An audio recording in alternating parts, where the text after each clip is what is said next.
Hey, everybody, and welcome. So, how do you become a great technical leader or CTO?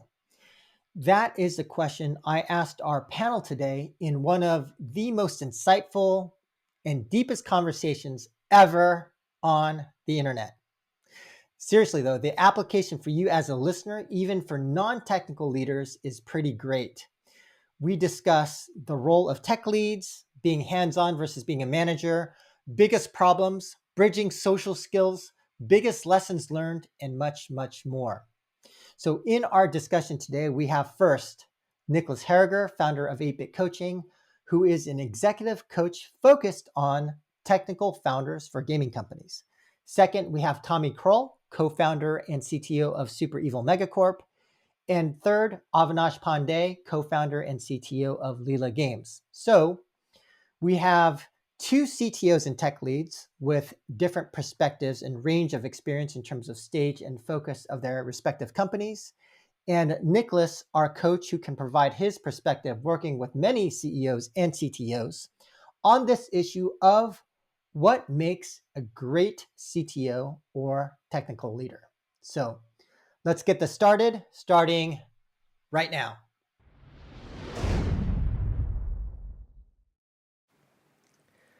All right. Hey, guys. Thanks and welcome. So I thought we could first start with a question in terms of, from your perspective, when it comes to the role of a CTO or technical leader at a gaming studio, as far as like the expectations of that role or what the general responsibilities of that role are. I was wondering if you guys could comment on what your opinions are, and maybe starting with you, Tommy. Oh, this is a great question. I think it's what I've noticed is that there's a lot of different ways people interpret the role. And really, like I think I can only really speak for myself. So it was interesting for me that you approached me for this podcast, actually, because I think as you remember, like I kind of joked about it, saying like, it's a very ambitious title, right? Like what makes a great CTO? And like, I don't feel like I'm a great CTO. I'm like, as I've said before, like I feel like, I make this stuff up as I go along. But I think the reality is most people do.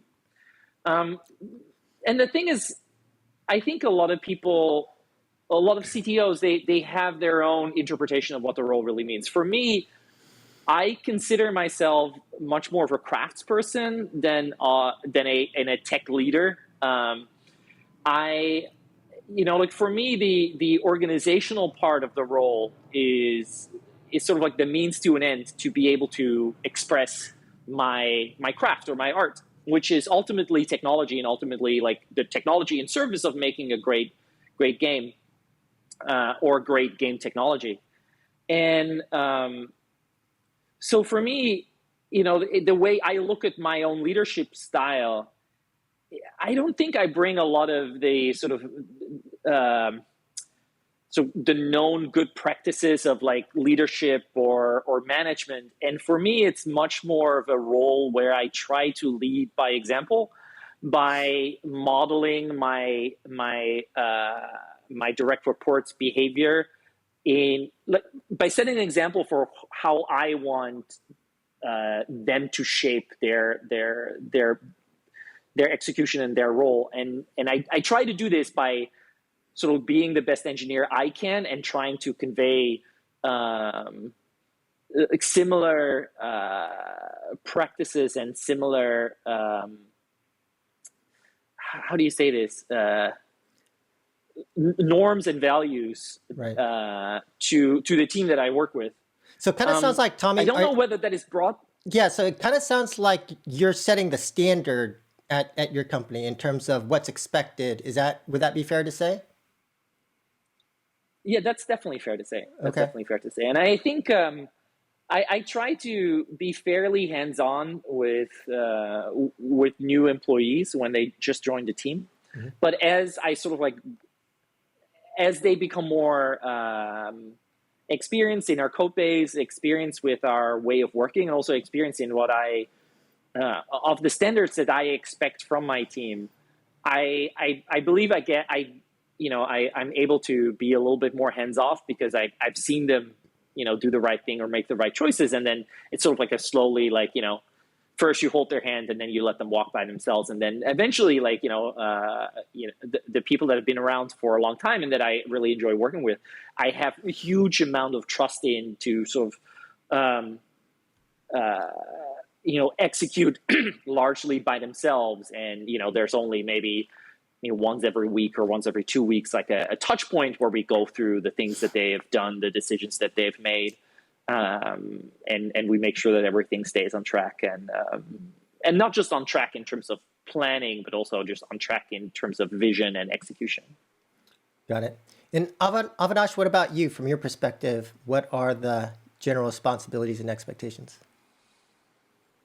Right. So I think, as Tommy also mentioned, this completely depends on what stage your company is in, and also your personal journey of being in your own path. So for me, I would share my recent experience, because we started LILA last year, and we are in a stage where we are building the team and building the product at the same time. So the challenge is not only to build the game, but also build the team, build the culture. And as a leader, it's kind of, I have to be involved. I have to wear multiple hats at the same time. And I especially feel like CTO is a role which you can not say like it's completely a management role. I cannot imagine myself be a complete manager and not be part of the development processes or development itself. So, in my previous role at my previous startup, I would also be mostly like, 60 to 70% hands-on. Like, I would be part of sprints, I would code, and I would also try to set examples for everyone. Like, if my team is moving slow, I will try to show them in a way that, hey, even if the problem is complex, this is the way to solve it, or maybe these are the processes you should follow. And I don't think those things you can exhibit just by telling like, hey, follow this design pattern or do this thing. The best way would be like you also do those things, you also participate in that process. So that is one. And at my stage right now, one of the most important role for anyone who is just starting a studio would be to build a really strong team. So I think, hiring, finding the right people, that's kind of, making or breaking of your company, because it's not only the skills which you look for, you also look for the kind of culture you want in your company. And, there's lots of resources, many people have talked about it, but it's very, very contextual. The kind of game you are building. I would not say like, it's like, one advice I got from someone was, you should try to hire journalists like in your initial stage of the company, like a person who can do multiple things, who can also do, for example, animations, gameplay, UI, or he can do database, backend, everything. I kind of agree and disagree with that approach, because if I always prefer if I can find someone with specific expertise, like if I'm building a multiplayer game, if I find somebody really, really good at networking, I would want to hire that person at any cost. So, I think hiring is something which is very challenging, and as a CTO you have to, or as any manager, you have to be very, very careful about. Got it. And Nicholas, I know from your perspective, you are an executive coach focused on technical leaders specifically. So now that we've heard from the two technical lead CTOs, from your perspective, what should the general responsibilities and expectations be? Yeah, Joe. So the first thing I want to say, I'm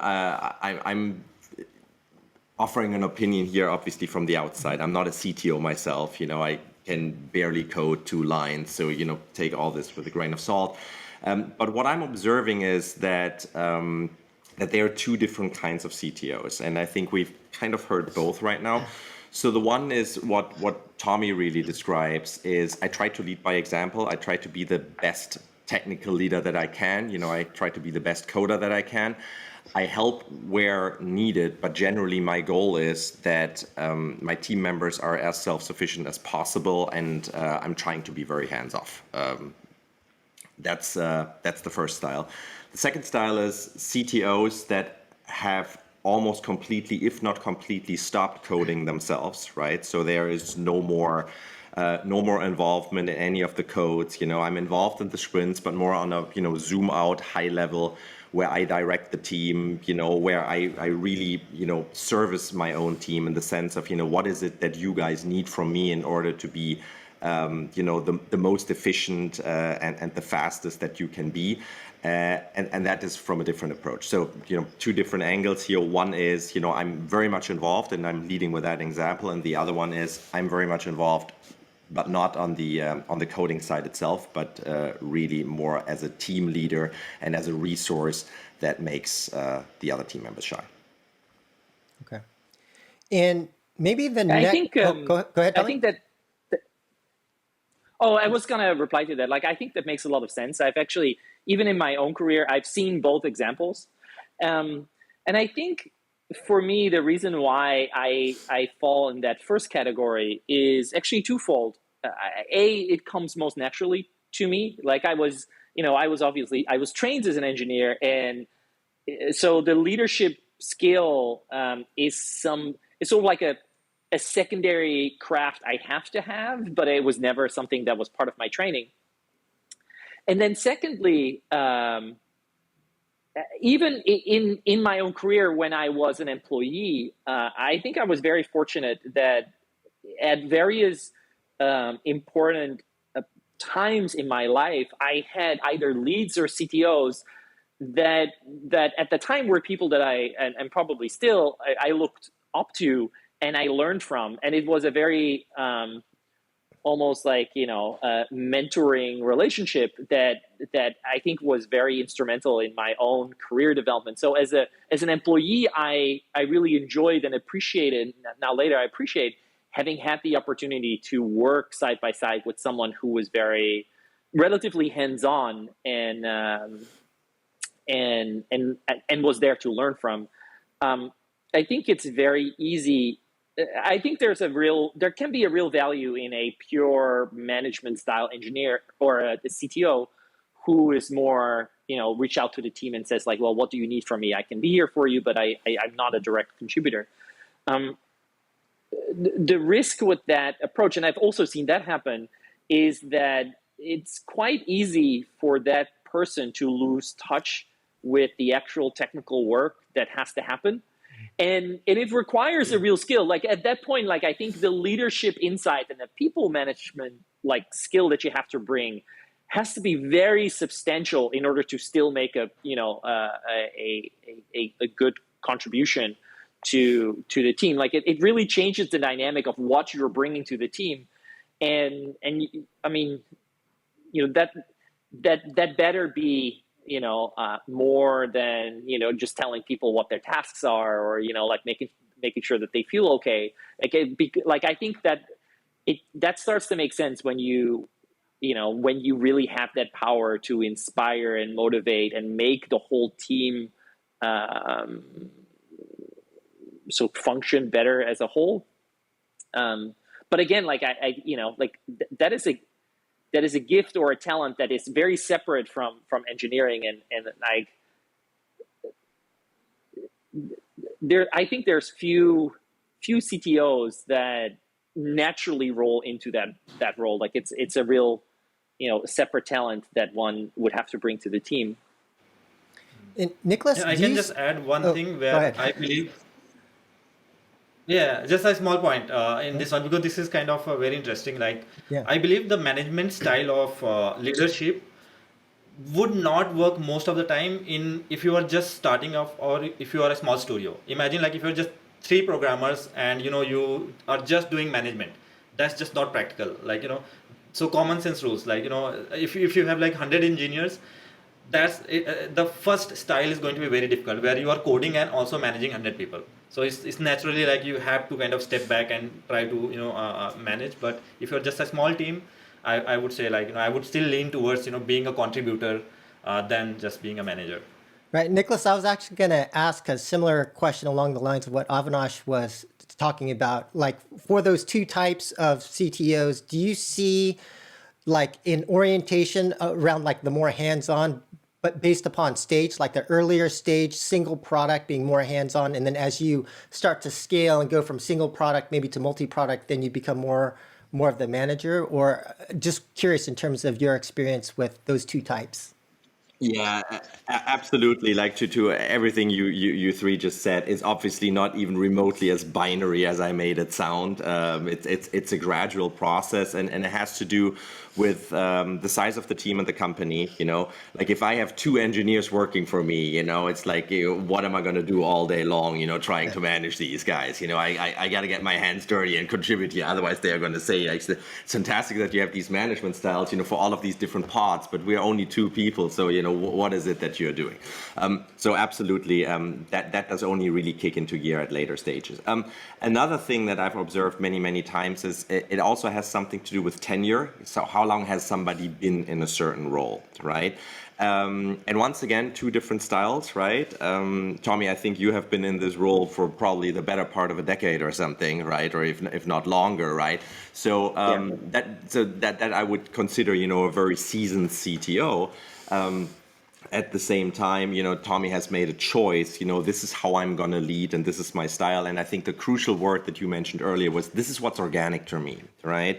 This is like I was trained as an engineer. You know, I grew up as an engineer. You know, I'm sure this is also where you're passionate and what you like, and the people management skills, as you called them. You know, this is something that you know, that came as a necessity along the way, but it's not something that was originally there. And so, you know, as speaking of the necessity that emerges along the way of, you know, being in this role, and then simultaneously the company growing and the team growing, at some point, certain things are just not going to really work anymore. I mean, we know this from the CEO role. Just, you know, to hand the mic to you here, Joe. You know, we all know that the CEO of a 10 or 20 people company, you know, that's a very different role than the CEO of a 100 or 200 people company, and then of a publicly traded company. It takes very different skill sets, very different talents, and also a very different mindset. And I think that kind of an evolution is also what is, at least in part, required from a CTO, as, you know, a company goes from single product to multi-product, you know, from, you know, single-digit number of engineers to double-digit to triple-digit and so forth. Got it. Oh, great. And maybe the next question to ask would be, based upon, you know, your stated responsibilities or expectations, or maybe just even other general problems. I wanted to ask you guys, as a CTO or for this role, what are some of the biggest problems that you have faced? And Niklas, I know from a coaching perspective, maybe you have a broader collection of data points around what you've seen as well. But maybe starting with you again, Tommy. Oh man, so many. Where to start?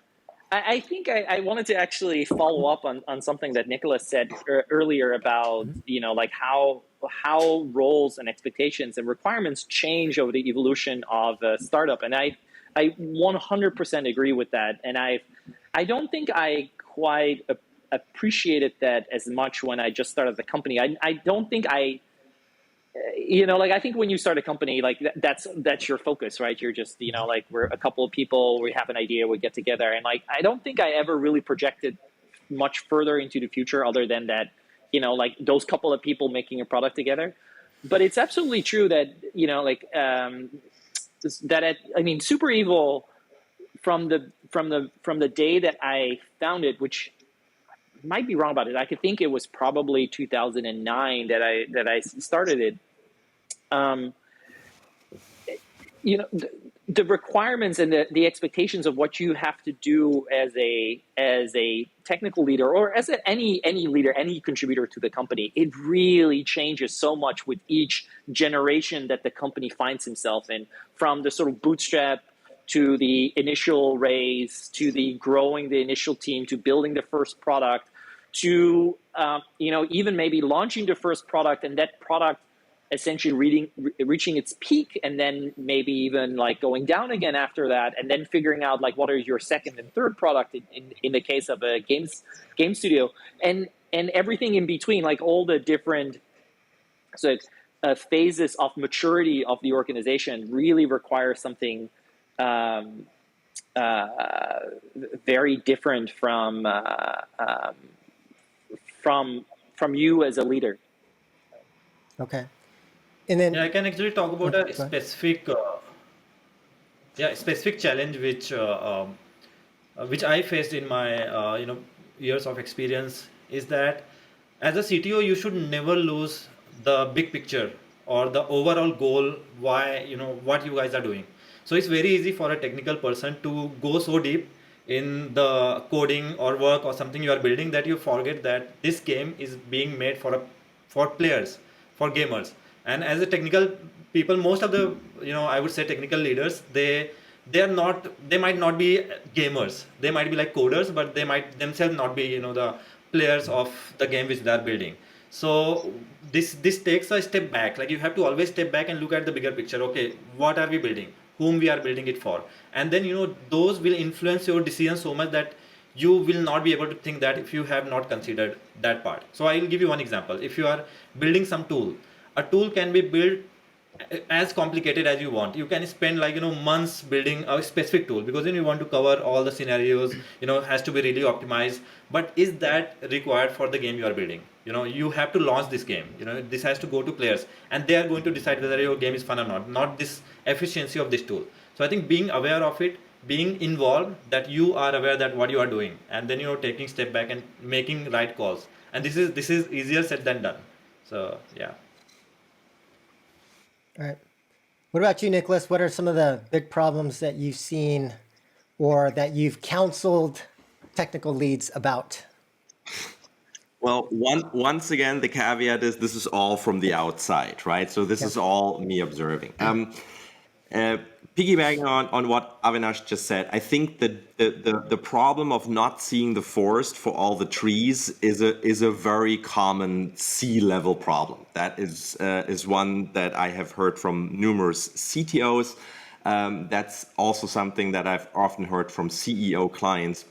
And just for explanation here, I also coach CEOs that originally came up, the engineering track and have a technical background, right, and now find themselves, in the CEO seat.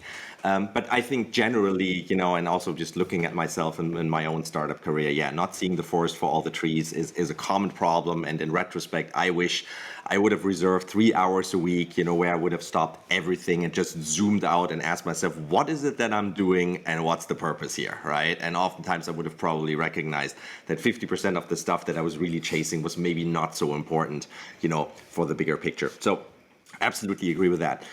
The other thing that I'm seeing is, and the biggest issues that I'm hearing about are always related to other humans, if I may say so. So it's usually, how the CTO is dealing, with his peers on the executive team, with other team members, with business partners, etc.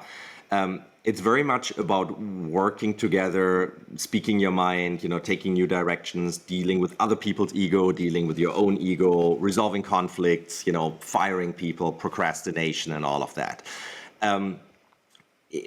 Maybe to illustrate this a little more, I like to quote a client of mine that recently told me 12 hours of, said 12 hours of coding don't worry me, but 1 hour of people does, right? And that obviously made both of us laugh when he said that. But I think there's a deeper point that he's making. And to me, that is that the gist of what many engineers feel the business world looks like is, that managing a machine, like communicating with a machine, as in writing code, putting input into a machine and having, a very predictable output on what the machine does. There's a causality chain that they are very used to, and this is something that generally makes them comfortable. Managing humans oftentimes comes with high levels of discomfort because, at least that's what I often hear from an engineering point of view, humans are inherently unreasonable and unpredictable. And have all of this additional stuff going on, and it's sometimes really hard to wrap your head around. It's like, hey, I think we agree 2 + 2 = 4, so why are you not just doing this? What's getting in the way, and why do I have to deal with it, right? So that's actually goes back to a more scientific, if not binary, approach again, and that's a lot of what I hear. And a lot of what my clients struggle with, and a lot of the situations that we work through together. No, Yeah. I actually really liked what you said, and I think it's very true. Like the one anecdote I had about that is like what I've noticed, and it applies to me, but maybe it's a broader insight into sort of what the engineer's mind is like. I think engineering is all about creating order in chaos. It's all about organizing. It's about cleaning up your room, and cleaning up your room is in a way exerting control, right? You have to control the chaos, whether that is, a source repository of many tens of thousands of files. You have to create this you have to make sure that this entire bowl of spaghetti somehow stays structured in a way.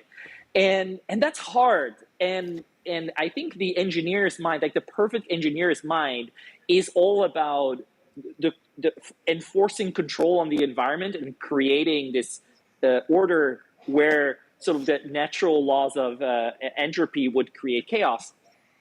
And I think that's why often sort of the stereotype of engineers or technical people having difficulty working with other humans comes in, because it is a much more chaotic process. Like there are, as you say, a lot fewer predictable elements to it, and I think that's very true. Also, to bring it back to how hiring and growing your team is one of the extremely important elements of being a good CTO or in general starting a company. And even from my own experience, like I think there's been cases where I've hired great people that for some reason just didn't work out. And it wasn't because they were bad people. It wasn't because they were bad at their job, but like something in the collaboration or in the way we worked didn't gel. And then it can still create a very chaotic process that actually, even to myself, was very unsettling and very uncomfortable, because I didn't know how to untidy the bowl of spaghetti to make something structured and comfortable out of it again. Anyway, that was the one thing I wanted to add to your comments. Right.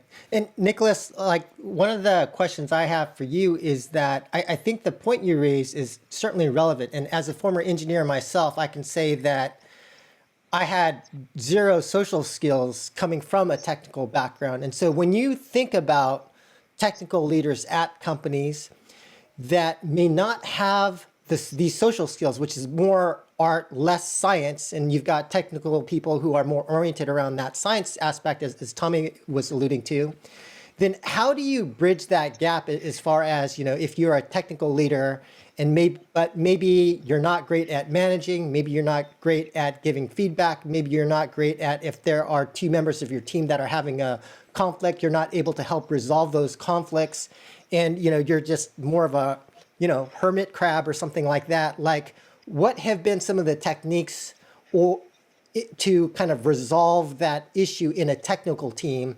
And then I think the other follow-on question I would have for you is, like, when do you try to improve the technical leader? And then when do you actually try to give that technical leader a supporting cast or somebody else to help bridge that gap in the technical, for that technical leadership position? Whoa, we're going deep here, but I think they're all related. So let me take a shot at answering this. So first of all, as always, no one size fits all. I think the answer to your first question is like, hey, what's the magic trick here? To make yourself more social, have more social skills, be a more relatable person and leader. I think that's highly individual. What I can say, and I think that's also related to the second question you were asking, in regards to when is it time to try to grow an individual as opposed to when is it time to give that individual support. I think it very much has to do with a mindset, and the mindset goes back to leaving your comfort zone. And maybe to illustrate that, let's look at the other side of people in the tech world, which are all the business guys, right? And how often have you heard something like this? Like, I don't get it. The guy can code like the most magic thing ever. Why can he not be normal during that coffee shop meeting? With the investor or something. How hard can it be? Why is that so super awkward and all that? And what business people oftentimes forget is that they have grown their social skills and their ability to, keep up a conversation and, relate to other people, make a lasting impression and build relationships. That's something that they have, 2 or 3 decades of experience with, right? They started that probably as kids or as teenagers, right? And it's a skill they've grown ever since. And the same holds true for a lot of engineers on the engineering side. It's not like they really only started that in college or in grad school or wherever, right? This has been like a lifelong passion. I'm seeing the nodding here from our CTO, that has been going on for a while. So it comes back to, what's your comfort zone and where do you have a lot of experience? Now, in order for you to evolve from an individual contributor, to a manager, to a, CTO level or something, I think the number one thing that's required is the willingness to leave your comfort zone. You have to be willing to leave the relatively safe world, at least to your safe world of coding by yourself in a controlled environment and open up to the world of managing people, which at first is going to be a pretty brutal experience, right?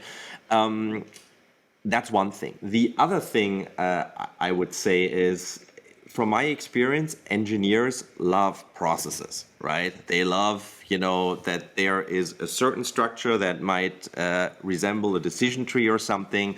And I've read about this great thing, and this is how we're going to divide our team, and this is how the workflow is going to go. And we have this self-prescribed idea of how we are going to do that. And oftentimes there is this idea that, we just adopt the right process, and then, all 50 people are going to go in there, and that's going to be the solution to everything.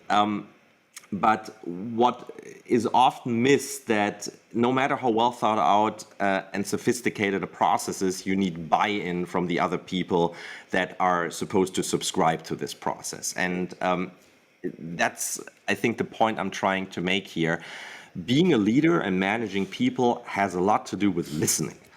It has something to do with listening, with developing empathy, with the ability to put yourself into other people's shoes, and with figuring out, who am I talking to, what is it that they need, and how do they approach something. There's 2 reasons why that is so crucial. First of all, unless I know who I'm talking to, I don't really know what the right, approach is and how I can help that person, thrive. That's number one. That's the more obvious one.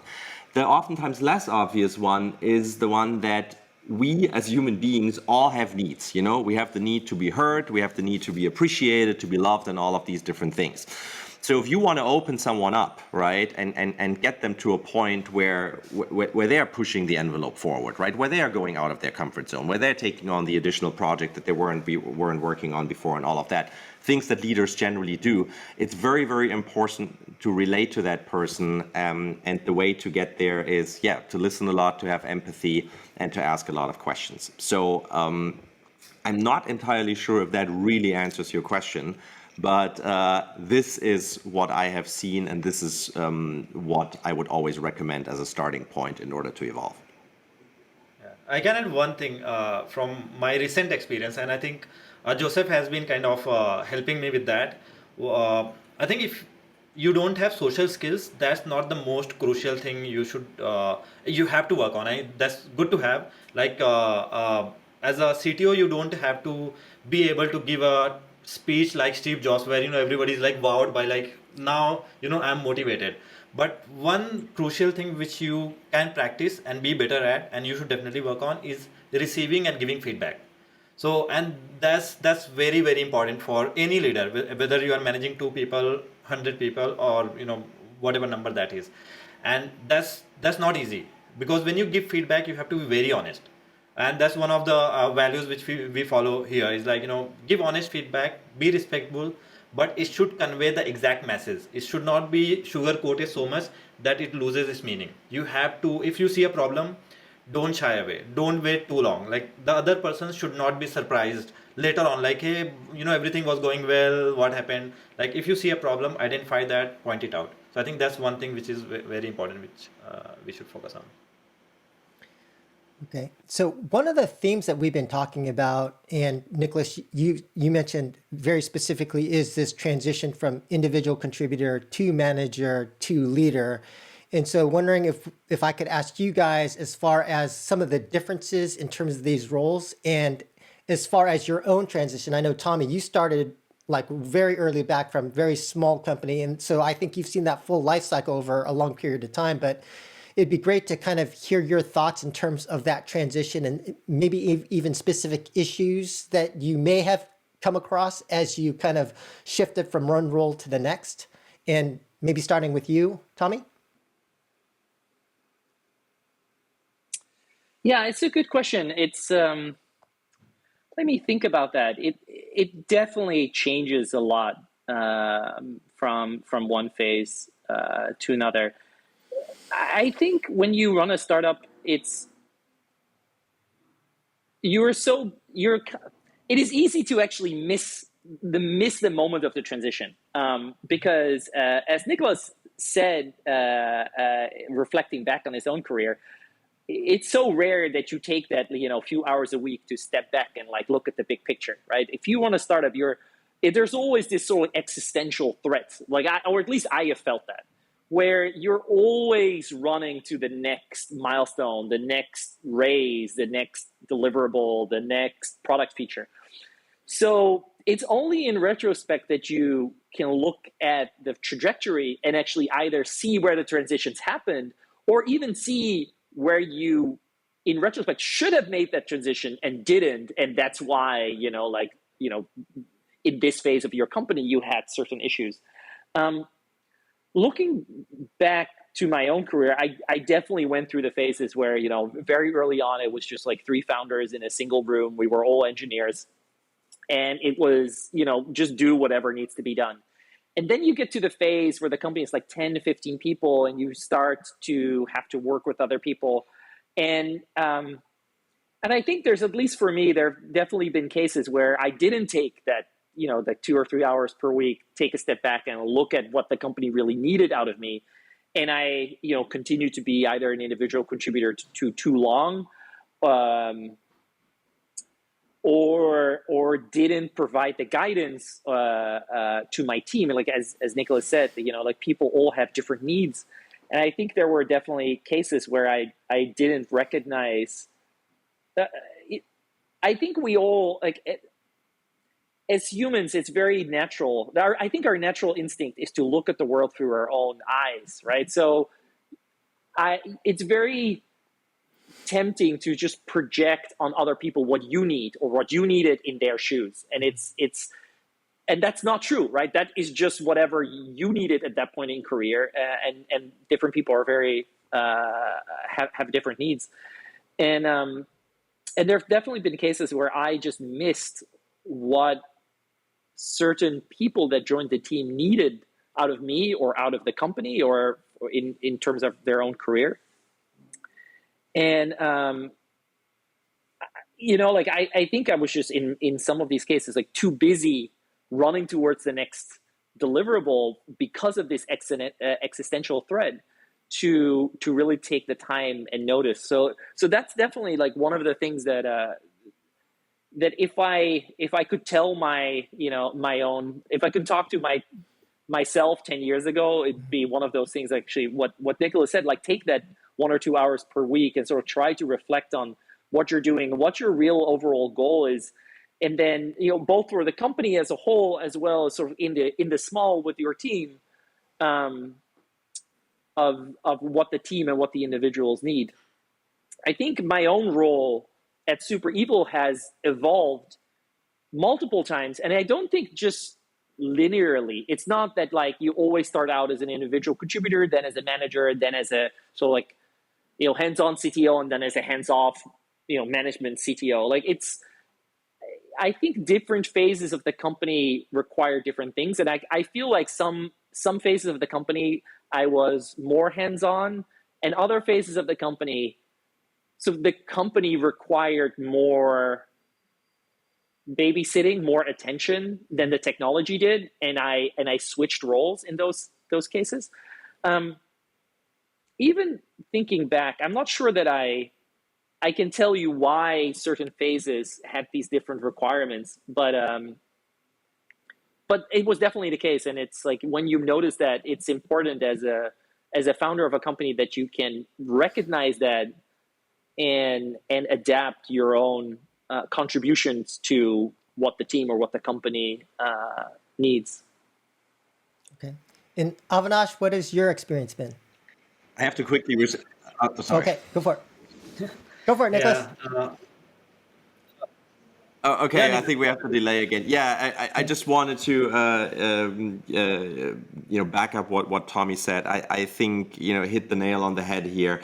It's there are no clear-cut differences between all of these different phases, right? Like it's not so first of all, I think you very, very interesting comment is like, hey, thinking back of my own career, I think I missed that point many times in a row, right? It's just like happened and I wasn't even aware of it. So that's number one. Which I think is absolutely classic, and it's not like in the stock market where somebody rings a bell and all of a sudden we're off to the races here.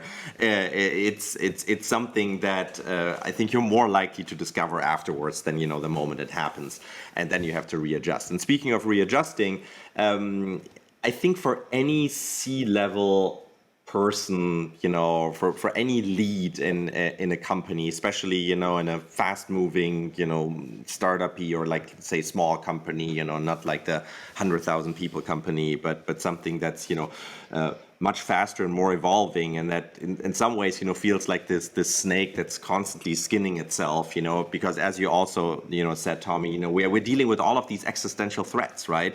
So either we are raising, or we are going for the marketing campaign, or we are trying to get the product out, right? Or we have this catastrophic Roblox style meltdown where all of a sudden that wipes out all other priorities, right? And this is what you have to deal with. And in dealing with the circumstances that life throws at you, you also have to adapt your role in all of these moments, right? And you cannot just say, well, I recently transitioned into the role of a hands-off CTO, and I'm not, willing, to jump in the weeds with you guys anymore and figure out where the bug is. This is not what your team needs in that moment, and this is not going back to another thing that you said, Tommy. Maybe I would want to be the engineer that would be left alone in that moment, but my job as a leader here is to determine, what these guys need from me right now, completely regardless of what I would need if I were in their shoes. And so you have to stay flexible, and you have to adapt to the situation as needed.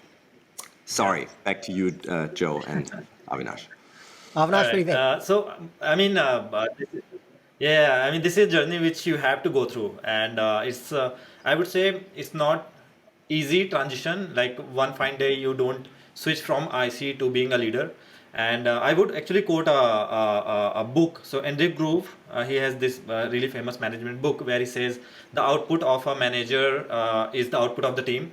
So what I believe is like it's a mental model shift. Like when you are operating as an IC, and when you are responsible for a team or number of people, it's actually a shift in the way you change, because as an IC you are always focused on what is your responsibility, but now here your responsibility is like the entire game or the entire product is your responsibility. So like what every engineer is doing is comes under what you do. So that's kind of a very big mental model shift. Like that's how you measure your own productivity, because as an IC we measure our productivity by how many number of lines code I wrote, how many features I completed. But as a leader, your productivity is like as a team, where are we progressing? That's the mental model shift. And the other thing, and this is I think also very critical, is as a CTO or as a leader, you have to be aware of the biggest risks of your company. I'm talking about the tech. Like you have to identify, hey, these are the biggest risks. How do we solve them? And at the end, you are going to be the decision maker. And as an IC, when you make a decision, and then you are not going to be blamed for that thing. Like if you choose a technology stack, or if you choose some technology, there are managers who will approve it. But as a leader, if you choose something, like at the end you have to own it. So you have to be very, very careful, and you have to invest time in those sort of things. So yeah, I think from IC to this thing is also a ownership realization as well. Nicholas, do you have any other thoughts, or should we move on to next question? Yeah, if I'm honest, I just like those guys are just saying great things, so I feel the need to add a little to Please. that. I wrote this quote down. So the output of the manager is the output of the team, right? Which is you just said, that's that book, and I couldn't agree more, because I think the goal for any team always has to be that the team is better than the sum of its parts, right? Which goes back to individual contributors as opposed to coherent team, and being better than the sum of the parts cannot just be achieved by adding up skill sets within the team. It's just like Joey does this and Nancy does that and Carol does this and all of that, and then everybody is off to to their own tasks and skills and completing sprints and all of that. So the team needs to be coherent, and then there's always the question, well, yeah, which I think goes back to the social skills. So how do you make a team coherent? I'm personally, not a big believer in these described methods that are supposed to get you there, right? Like the classic, hey, let's do the team event and we go rock climbing and zip lining, and this is the team building, because if I'm holding the rope while you're hovering over the canyon, then that builds fantastic trust. I mean, you guys are laughing, but I think we've all been through at least one of those. At least I have, and it's always like, oh my god, right? So just because we were talking about quotes a minute ago, one of my absolute favorite leadership quotes, and if any of my clients listen to this right now, they're going to roll their eyes because they've all heard this before, but it's from Max Dupree, who is the former CEO of Herman Miller, the furniture company. So, different ball game. But he once said, the first responsibility of a leader is to define reality. The last is to say thank you, and in between the leader has to be a servant. So what Dupree is saying is this. So first of all, to be a leader, you need to be credible, right? You need to be, because without credibility, you're not trustworthy and not a lot of other things. So in order to be credible, you can only be credible if you cut all of the BS, and if you start defining reality, which goes back to what Avinash just said, what are the biggest risks, right? The reality might be, we are considering library A versus library B right now. Once we've made that decision, we are committed, and if it doesn't work out, it'll throw us back 6 months, That's the reality. That's something that we are dealing with right now. And I think the opposite of defining reality is something where you have somebody who has a tendency to avoid inconvenient realities and hard conversations. And I think those people have never been named outstanding leaders, right? Like people that shy away from the hard stuff, which goes back to what Avinash said. It's like, hey, we're working a lot, at LILA on, giving and providing feedback, right? These things should not come as surprises, which once again goes back to defining reality, where we are, where are you, how can you contribute and how can you improve? And so just to tie this up, as a leader, the performance metric that you have, right? Like how well are you doing on a scale from 0 to 100 is really the overall performance of your team and not anything that you do individually. So your job, at least from my perspective, is to do whatever you can to create an environment that allows people to thrive and to collaborate. And that can very much be, as Tommy said, I'm leading by example. I'm, working, really hard. I'm contributing a lot to our code stack, right? And I make myself available, as a very experienced engineer to all of you other guys. but there can also be other styles. And I think that's a highly individual decision. But, speaking of the 3 hours a week, zooming out, what am I really here for? What's my job? Well, I want to build a coherent team.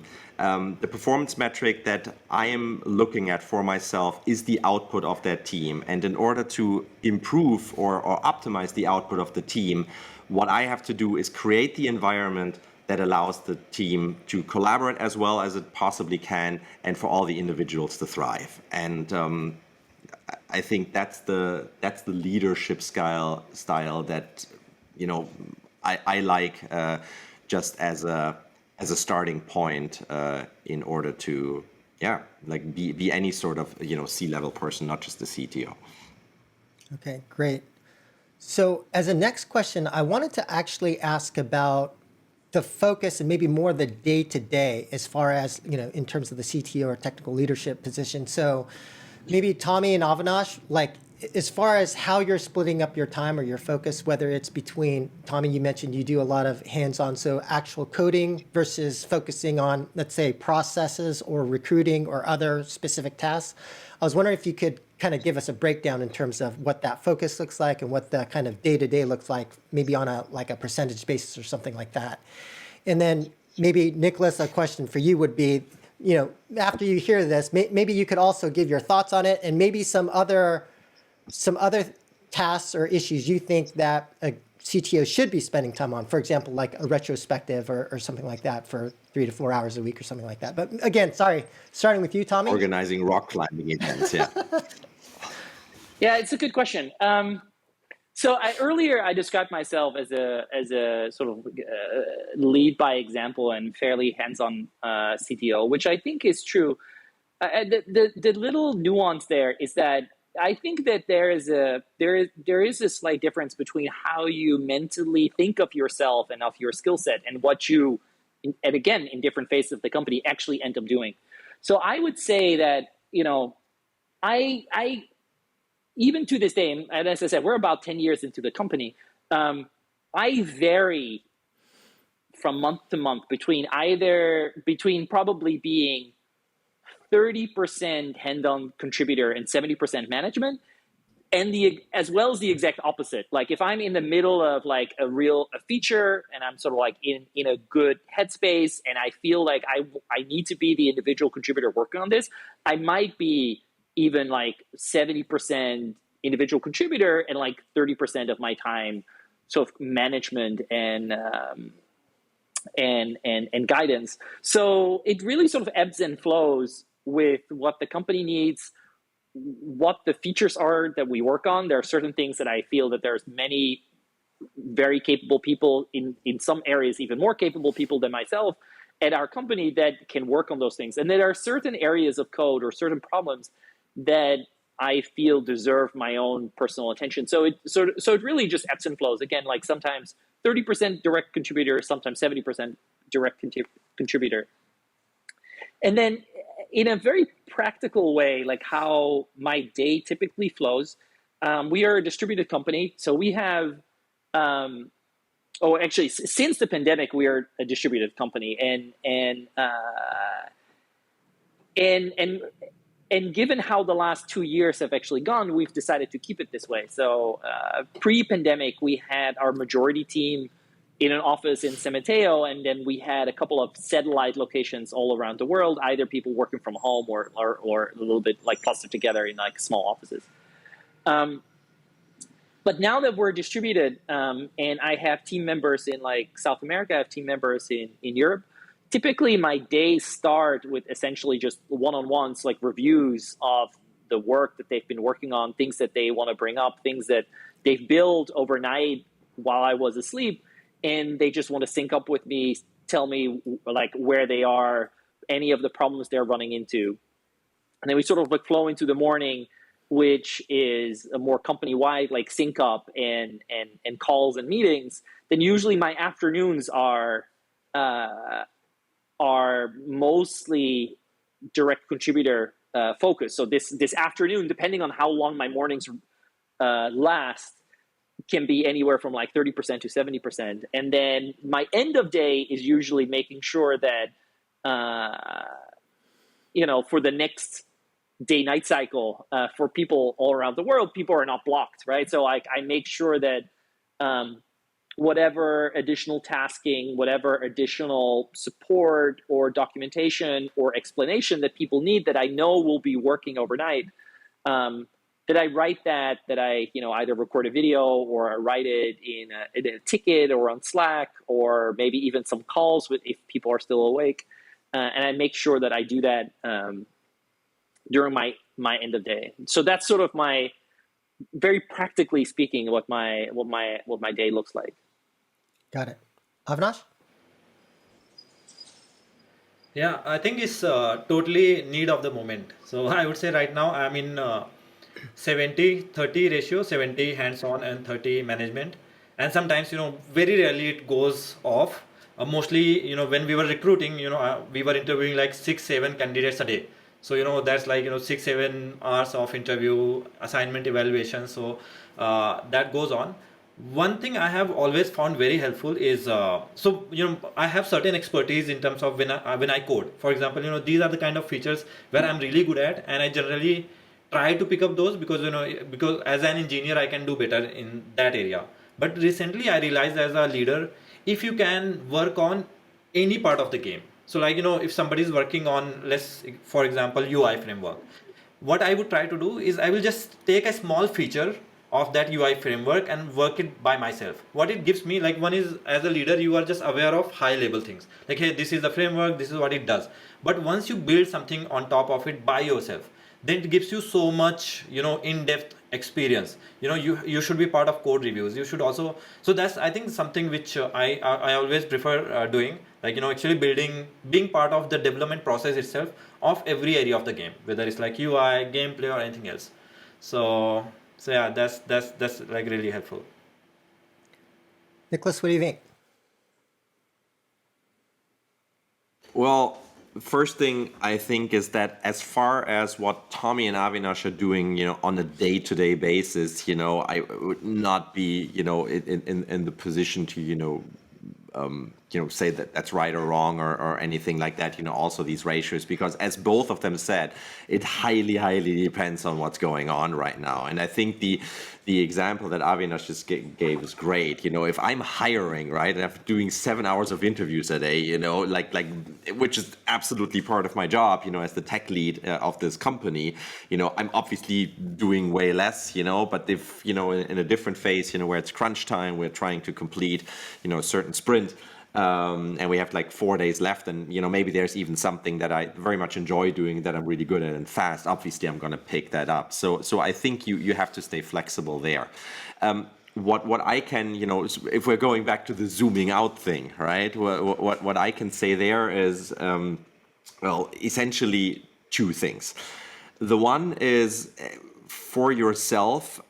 I believe self-reflection, is very important, and that, I know that sounds super new age and life coachy and all of that, but I think self-assessment is a really good way to figure yourself out, understand what it is that you like, that you dislike, what's your comfort zone and all of that.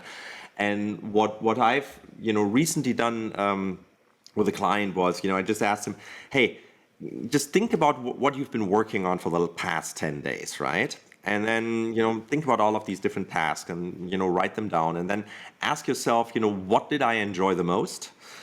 And then also ask yourself, what did I enjoy the least? What was dreadful? Write these down. And it's going to be relatively surprising, what makes it on the, oh, this is what I really enjoy list. And, also this is like what I didn't really enjoy this. And by the way, any leader, any manager, this is not a CTO specific thing. That would work for anybody. But it's still interesting to see what lands on these lists. And then the goal with that is not to become, super judgmental and say, oh yeah, this went there again, and man, I wanted to be better at this, 5 years ago, and here we go. It's more to understand, what's your comfort zone and what's challenging to you. And then I think the next step is, see how this all feels in light of your responsibilities and your job title, which I think goes back to an earlier question that you asked, Joe. When is it time for somebody, to start, rolling up the sleeves and, making a real push to evolve, as opposed to when is it time for somebody, to, bring someone else in and have a helping hand. And then also, I have seen people in CTO spots that 2 years later said, this is just not the job I want to do. I'm a co-founder here, right? But I enjoy, programming and being an individual contributor. And I think I'm way better at that than at this whole people management skill thing. So let's just bring in someone else and I'm happily have that person manage me, but I don't want to be that. So self-reflection and some self-assessment, I think, is really good, because not always is, brute force and, trying to, make the right-handed person a left-handed person or vice versa the real way forward. I think it has a lot to do with, what you're willing to do and what you're interested in. And it's, it also goes back to the old question, what's more important, to overcome your weaknesses or to play to your strength, right? And I think that's also a highly individual, Tommy is smiling right now, right? Highly individual decision we should look at. So that's one thing. That's the inbound, piece of, I guess, advice that I can share.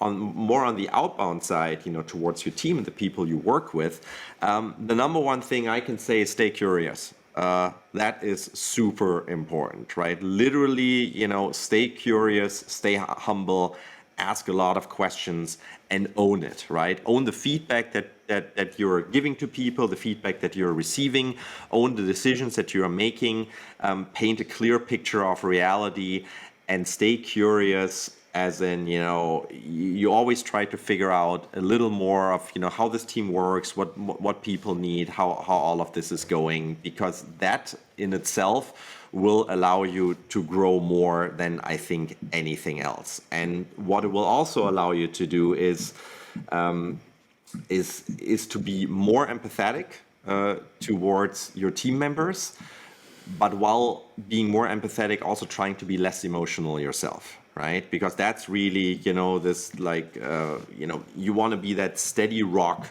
to the highest degree that you can, that is always open, to feedback, to hearing about, people's problems and whatever is going on, but that ideally doesn't get unruffled, in light of having to deal with all of that. So to sum up, self-reflection and self-assessment on the inbound side, and staying curious and being more empathetic outbound.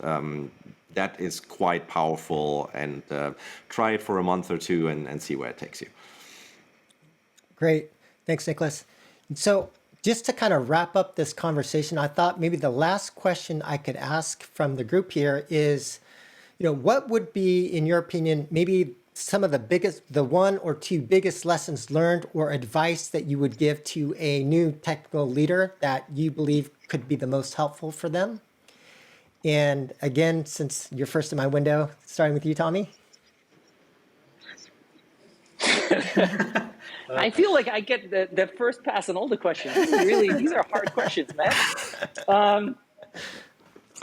What is good advice that you would give someone? Before I forget, I was laughing when Niklas said, you said it so eloquently. It's what is more important, to overcome your weaknesses or play to your strengths. I don't think I've ever formulated it like that in my mind. I'm sure it's common wisdom.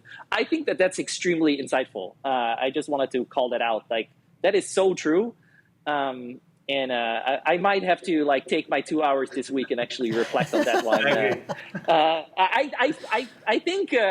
I think that I know where I net out, but it's still it's a very interesting. You know how some statements are just really straight to the point and to the core, and they just make you reflect. Well, that is an important consideration, and I think they are different for different people, and there's different pros and cons to each approach. Anyway. Advice. Oh man. Okay, let me just throw out a couple bullet points. Stay humble in your own approach. Stay flexible in your own needs to yourself and also what in your role to your company, what you bring to your company has to change over time, and be cognizant of that and try to, it's going to be hard to preempt it, but like, take that 1 or 2 hours a week to try to reflect on, whether that the contribution that your company needs, that your startup needs, that your product needs is changing at the moment, and whether or not you need to change your contributions. Like if you are in your comfort zone being a direct contributor, maybe that is not what the company needs right now. Make sure that you're aware of that, and then try to adapt your contributions. Third one would be hire good people, and that is much easier said than done. I have hired some absolutely fantastic people. I've hired some people I deeply regretted, and everything in between. I've also hired people that were great people, and it just didn't work out for all sorts of reasons. Sometimes it was my fault. Sometimes it was I think it was a dynamic between either me and the person, or even between other people on the team. And the final thing is like we said about we talked a little bit about like always having this this fire on the horizon, like this existential threat. And there's two sides again to that. Like it's really tempting to be sort of enslaved to this constant fire on the horizon, because it is a real threat. And you have to, there's a real risk in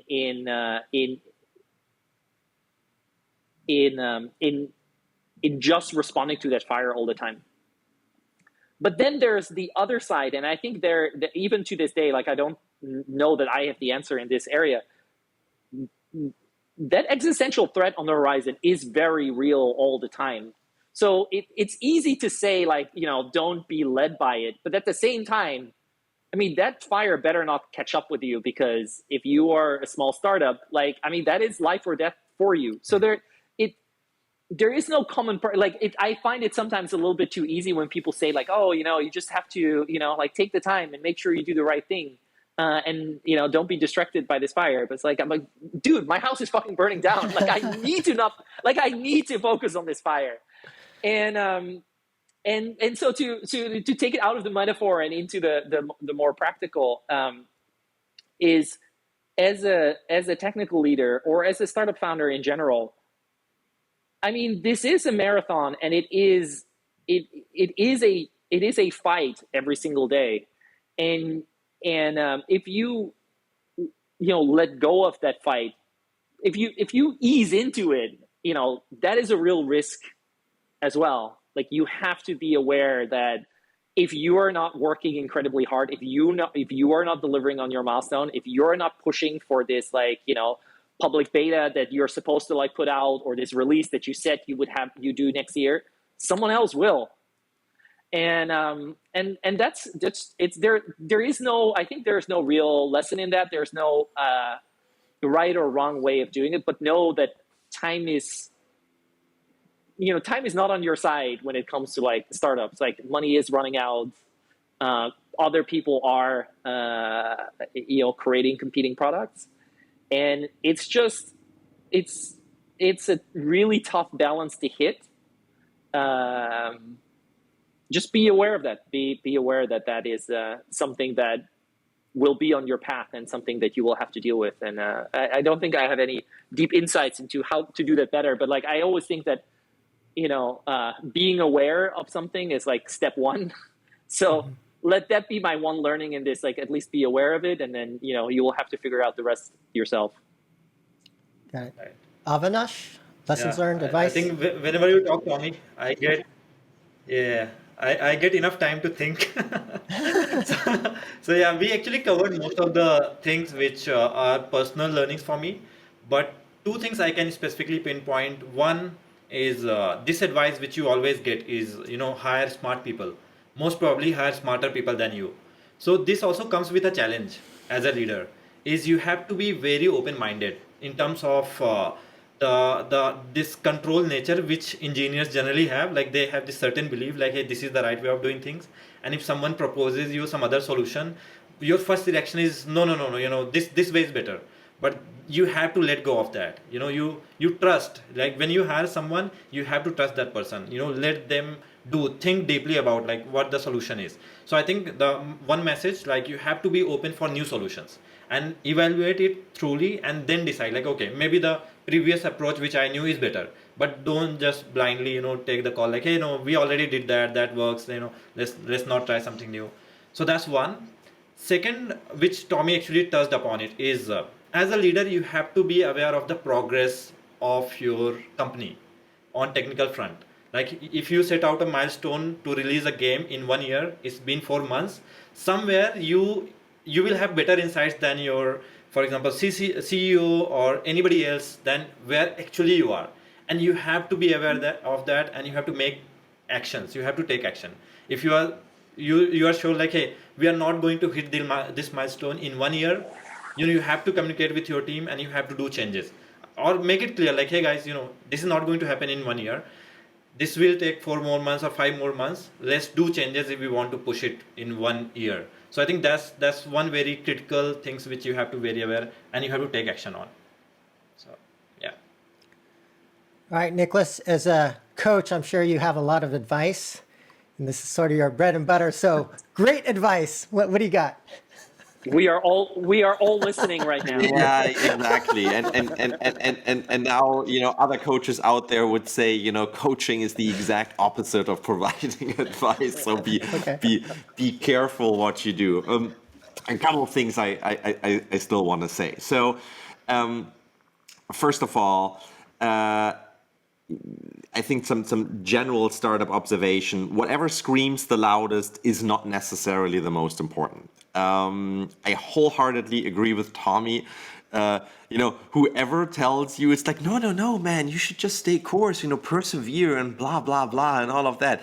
If you're going down and you're about to not make payroll, not make rent, house is on fire, whatever it is, there is no choice, right? It's just like you have to focus on this and you have to fix this problem, or else you're out. So, that's true.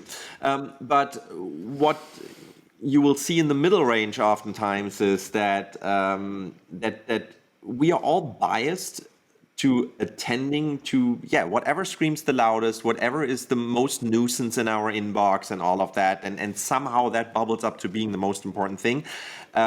More often than not, and I'm guilty of having screwed this up many times, that is not the most important thing that you're working on. This is just something that is a side plot and should deserves the attention of a side plot, but this is not like your main mission or anything. So if you can zoom out, which is hard with all of these different signals that you're receiving, on a daily basis. Take a moment or two and ask yourself, what the number one or the top three things that you're working on right now are, and try to focus on these.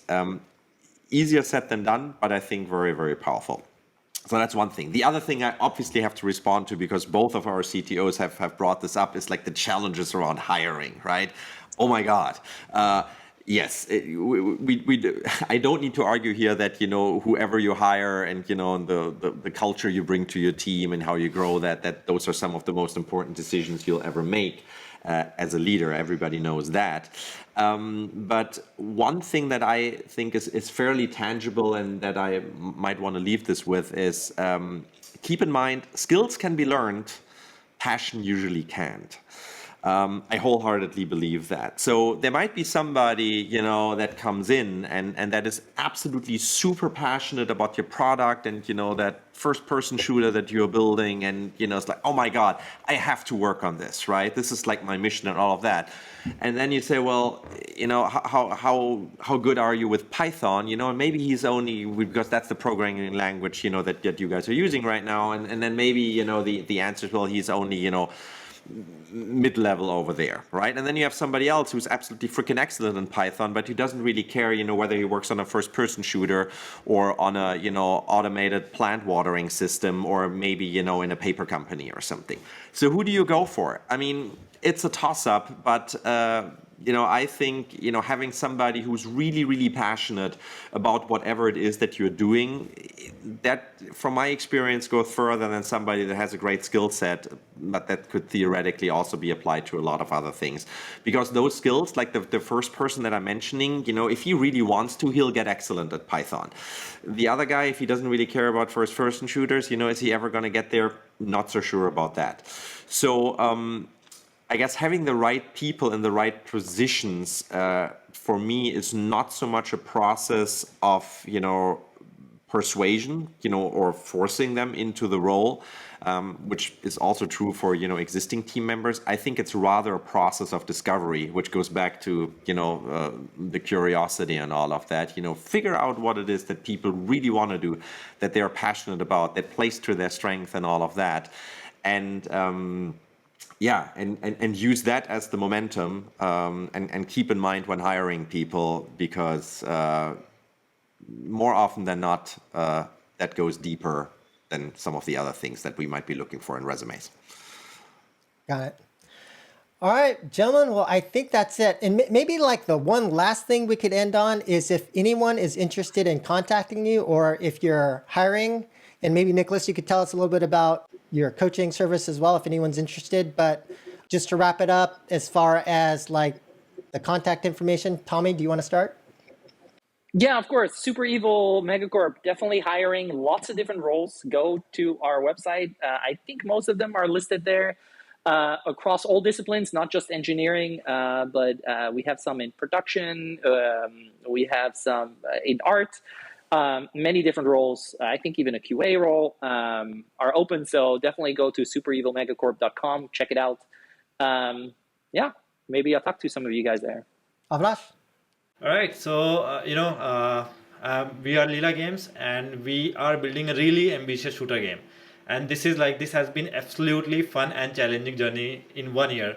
So if you want to work on something really ambitious, once in a lifetime opportunity, then just apply at lilagames.com, LILA games.com. So looking forward to talking to you. Niklas?